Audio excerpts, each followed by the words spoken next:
तरबूज गर्मियों के महीनों में सबसे लोकप्रिय खाद्य पदार्थों में से एक है। कुल 30 अलग अलग प्रकार के तरबूज हैं। सच तो यह है कि तरबूज फल भी नहीं बल्कि खीरे के परिवार से संबंधित सब्जियां हैं।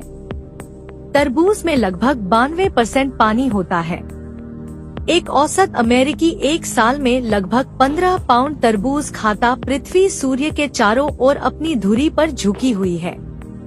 यही झुकाव विभिन्न ऋतुओं का कारण बनता है। गर्मियों में उत्तरी गोलार्ध सूर्य की ओर झुका होता है, जिसके कारण वहां दिन लंबे और रातें छोटी होती है। यही वजह है कि इस दौरान उत्तरी गोलार्ध में गर्मी का मौसम होता है। पृथ्वी सूर्य के निकटतम बिंदु पर जून के महीने में आती है। हालांकि इस समय धरती सूर्य से सबसे गर्म नहीं होती है। ऐसा इसलिए क्योंकि गर्मी ग्रहण करने और उसे जारी करने में समय लगता है। इसलिए जुलाई और अगस्त में सबसे ज्यादा गर्मी महसूस होती है।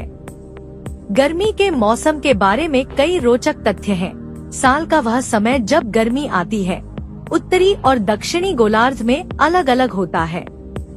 उत्तरी गोलार्ध में गर्मी जून से सितंबर तक होती है। दक्षिण में गर्मी दिसंबर से मार्च तक होती है। जब उत्तर में गर्मी होती है तो दक्षिण में लोग सर्दी का आनंद लेते हैं और इसके विपरीत सूर्य की ओर झुका हुआ गोलार्ध गर्मी का अनुभव करता है। दूसरी ओर सूर्य से दूर वाला भाग सर्दी का अनुभव करता है। उत्तरी गोलार्ध में हर साल जून के 20 से 22 के बीच गर्मी शुरू होती है।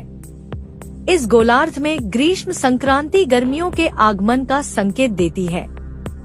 ग्रीष्म संक्रांति साल का सबसे लंबा दिन होता है। गर्मियों के दौरान सबसे ज्यादा फिल्में रिलीज होती हैं।